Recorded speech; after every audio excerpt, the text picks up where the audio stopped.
Hello everyone and welcome back to the next episode of Skyward Sword HD, or The Legend of Zelda Skyward Sword HD, I'm sorry. But yeah, last episode we ended up actually finding the next area in the Lanairu region, and we started exploring it. Today we're going to go fully on exploring it.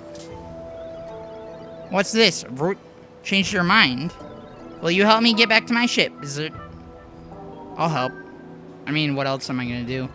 Really? Vroom? In that case, bzz. There's something weird about that map of yours. Vroom.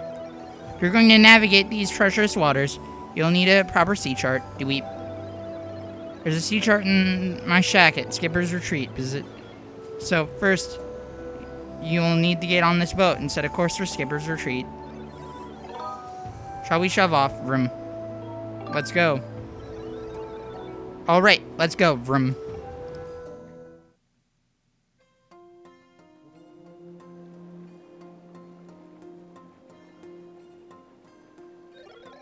My circuit sparked to life in the salt air. Vroom.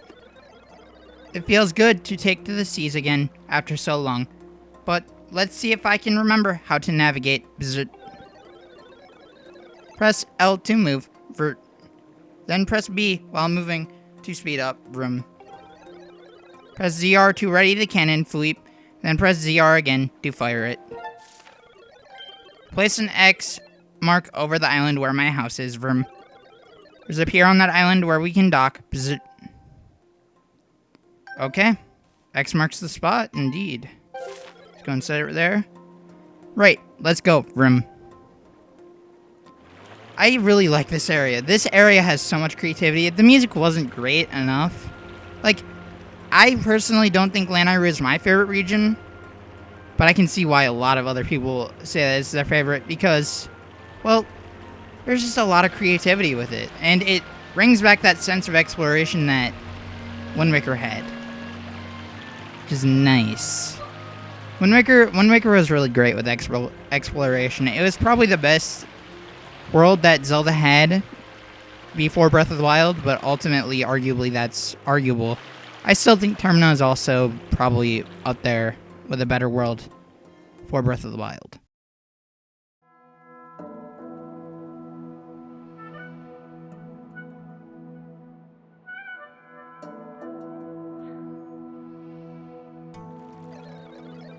We've arrived. Vleep. My shack is at the very top. Vroom. The sea chart we need is in my shack. Vert. But you'll be the one who has to go and get it. Bzzz. There are more monsters about than before, so be careful. Vleep. I can't wander far from the boat, so I'll just stay here. Vroom. Okay. Nice. We've got our objective, and we've got a mini dungeon of sorts.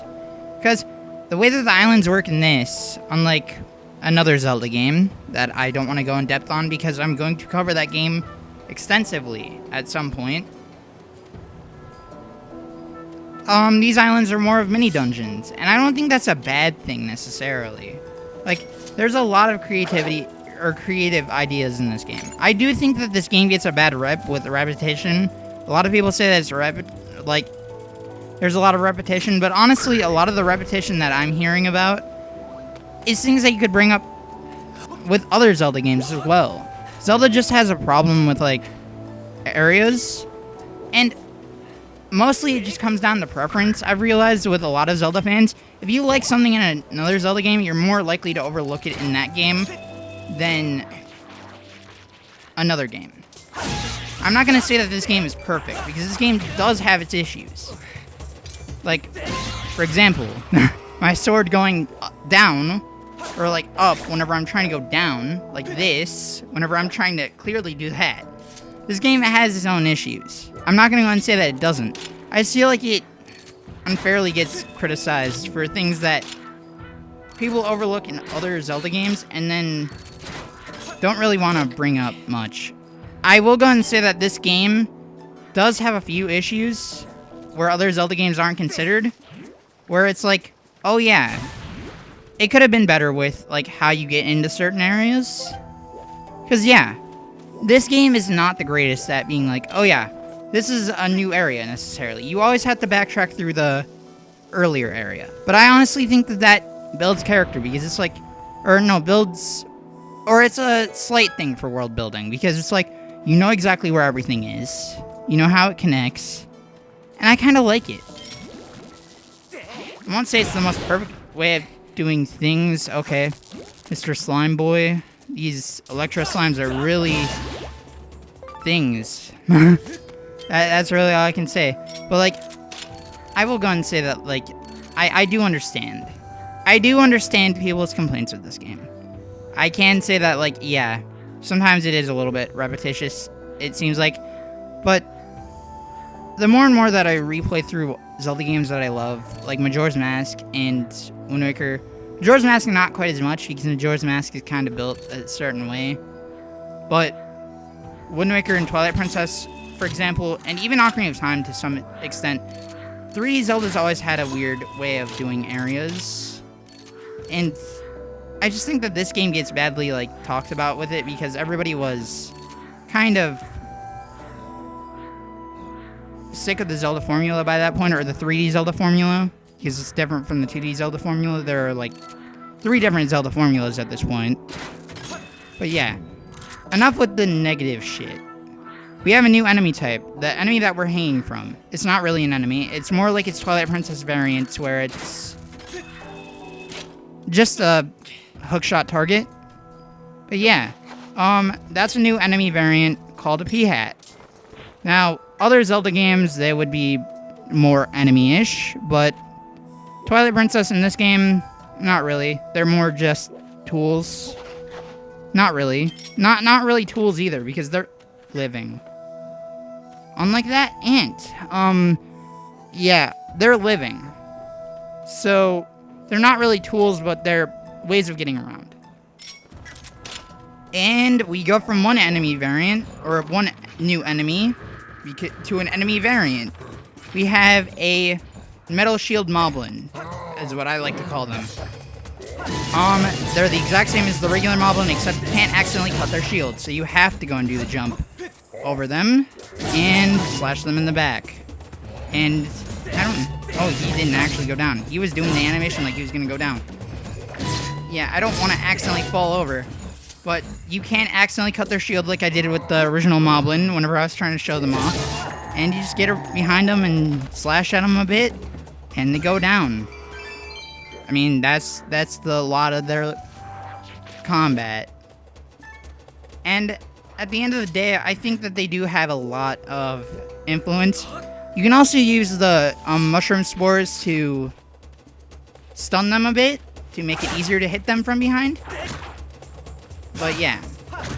God. Why is it that I always mess this up? I feel like everybody messes this up. Just because sometimes, like, okay, you know what? Shield time. You know what? It's just easier to do it that way. It's always been easier to do it that way. I had a failed recording today where I was trying to go and deal with them and I got it first try. It never seems to last with those. But yeah, over here, we want to go and use our hook shot, or our claw shot. Why do I keep calling it the hook shot? That's because I'm an N64 kid. As much as people might think, because of last episode I said I was 11 whenever this game came out. I was 11, but I played Ocarina of Time and Majora's Mask way too fucking much as a child. And Twilight Princess and Wind Waker by extension, but we don't want to talk about that. Over here is a Goddess Cube. That's why we wanted to go and use that. Pretty self-explanatory. So there's our one Goddess Cube for the Skipper's Retreat area. And, okay, wanted to pull in. Just gonna get over to where I can grab onto this hookshot point as well. Why am I missing the hookshots today? Man, it's almost like I've never played a Wii Zelda game before.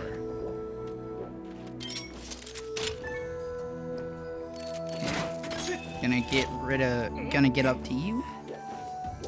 And Phoenixes. This is the first time that we're seeing them outside of a dungeon. Well, technically, yeah. First time we're seeing them out of a dungeon, we want to wait for them to unfurl their tail like we always do, and just swing, swing, swing. Easy. I just wanted to go into that because I don't even know if I really talked about them that much. Like, there were certain enemies that I kind of just glossed over, and I feel like that was one of them. You have our first instance of using our whip to go and, I don't know, grow a pea hat? Is it unfurling their leaves, or is it growing them? I would say unfurling their leaves. We're just gonna go and let him carry us. Oh. There we go. And we're away. Okay. Ooh. Gerudo dragonflies. Nah. It doesn't help that I'm still inept at catching bugs, and I always will be. Now that is a dangerous thing. We do not want to run into him. Let's just deal with him secretly. Or miss like a idiot. Never mind. Let's just go around, do our whole thing. And I still miss. Okay. YouTube problems, alright? Or just sucking at video games. There we go. Come on. Please let me get his stem. There we go. Yeah, if we were to pull ourselves into that, he would have just chomped us. I mean, not really, like, out of the ordinary. He is a plant. He's protecting his homeland at this point.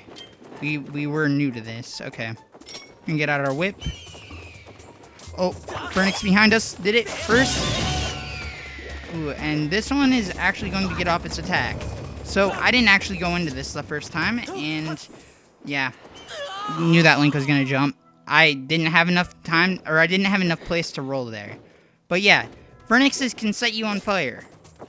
We didn't go over that the first time. That one we definitely didn't go over because the Phoenix didn't do its attack. Because, honestly, we just kind of... But yeah. Mr. Phoenix didn't even give me a heart. That's great. Over here, there's another thing. Because there's just another hookshot target there. So, why do I keep calling it the hookshot? We've been over this. I'm a N64 kid, but still think it's a little bit disrespectful to be calling the claw shot the hookshot. Because they're two different completely things, or they're completely two different things. Really, okay, so I tried to do this to get a heart, and I lost a heart. And you know what? Never mind. Never mind. Let's just get out of this hellscape. Let's, get this evil crystal. Nice. Okay. Interesting. I mean, cactuses are indeed evil. If I didn't suck at aiming, I wouldn't have so much trouble. Maybe I can get this heart without taking damage, but I very much doubt it. Maybe. One thing I will go and do, actually, if you have trouble with these cactuses... Actually, hitting it with the beetle is probably the best way to go and do it. In my opinion, hitting it with the beetle is the best way to go and do it, because the hookshot is kind of connected to Link, and the seeds are, well, you know, let's see. Here I am trying to go and show a tip, and the game is like, nah, no, you're wrong. Don't show it. And we didn't get anything out of it anyway. Great. That was a complete waste. Never mind. Never mind my point there. That seemed about just as hard as, like, I was having trouble with before. Let's just go forward with our pea hats. You know, my friends, the pea hats. My only friends in this universe. Okay. Let's go. And let's hook this. Now we're at the top. Now, you might be inclined to go into his, like, little building. But I'm gonna head up here really quick. Because if I can actually do this right, which... most likely not. But we'll see. If I can do this right... we go around here. Yes. Okay. So we want to go and make sure that we're all good, right? There's sand cicadas up here. This is actually a really good place to get sand cicadas. And I still messed it up. I can still get this one, though. No! Why am I so inept at catching bugs? Well, you know what? This isn't Animal Crossing. It matters, but it doesn't matter as much. It matters for Potion Guide, which... You know what? I'll spoil one thing. I will do a bonus video that is a Potion Guide. I haven't really gone over it in the series because it's not normally how I play the game, but I'll go into one thing about the bonus videos. That is going to be a bonus video. But without further ado, let's head into the building.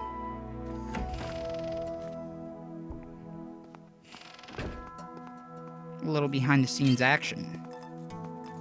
Oh. Little bugs, or little aracas everywhere, but you know what? I want to sit. Now, I actually wanted to go and do this because I didn't know if they got rid of this scene entirely.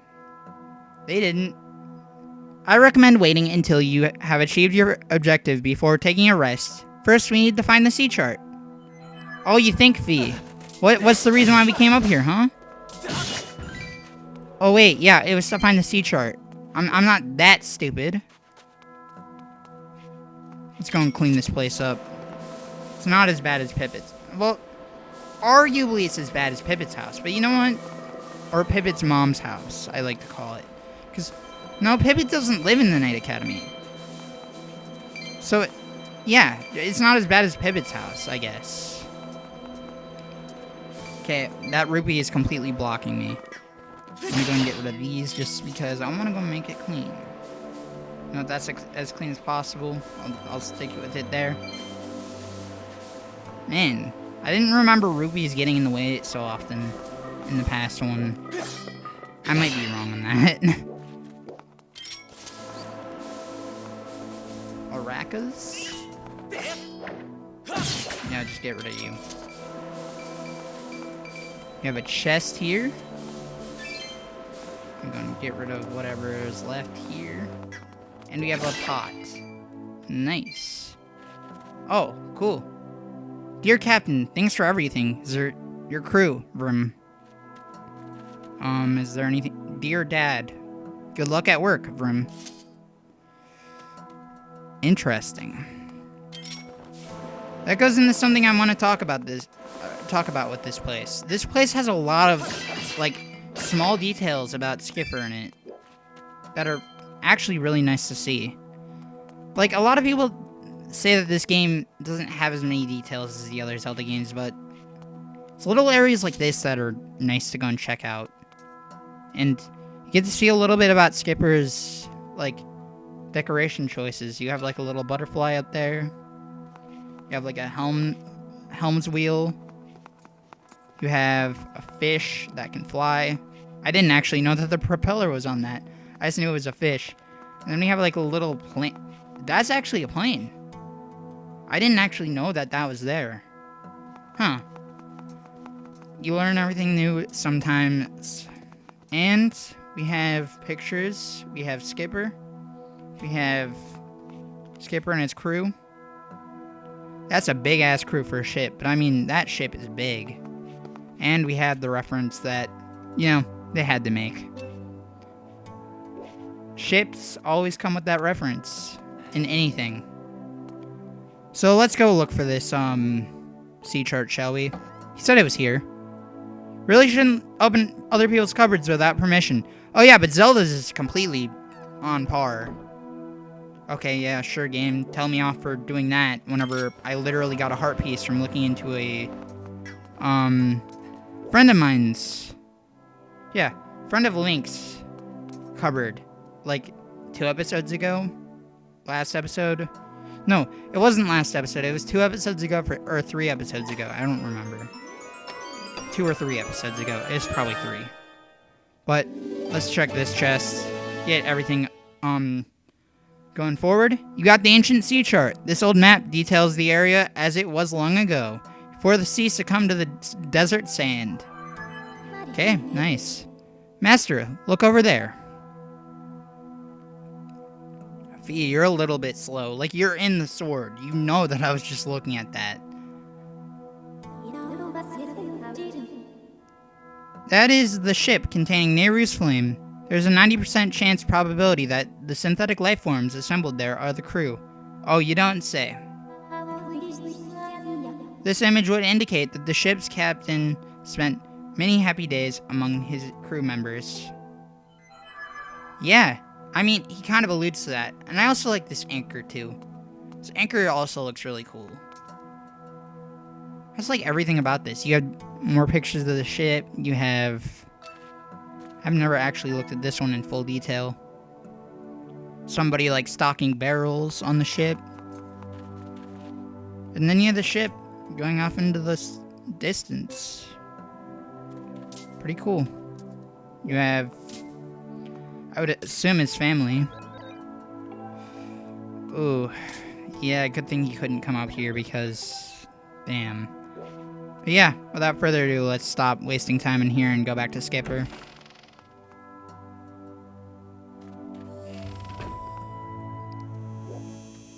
Ooh. Yeah. See, this is my thing. Like, I don't see it as a problem because, you know, the sand cicadas are going to come back. So, like, this is one of the spots where I'm not really worried about my sand cicada problem of not being able to catch them because they're always going to be here. Ah, I thought I could get both of them. Thought I could finally get 2 of them. God, I did get 2 of them, but in a different way than I originally wanted to. Let's go in. Ooh. Not what I wanted. But yeah, let's go and head down here. We have a ship. No, a chest that we have yet to get. That is honestly down there. I'm gonna go and see if I can get that. So we go into glide mode. Ooh, free falling mode. Okay, nope. I'm not gonna land there, am I? Ooh, I did. I actually did it. The only reason I pull out the sailcloth is because I don't want to risk doing that. Like, the problem is, like, I would do the Link take damage thing because it's funny, but I don't want to risk having to do things over again because I got overconfident and then my Joy-Con just, it's like, woo! And Link goes flying to another area. So, I mean, that's the kind of risk. Let's go and use our hook shot to go around. We have little zipline things. And we didn't get to use them. I mean, what else are you gonna do? I feel like this is the best way to end it, though. This is Ordonherder here, signing out. See you guys in the next one, where we will head off and use our sea chart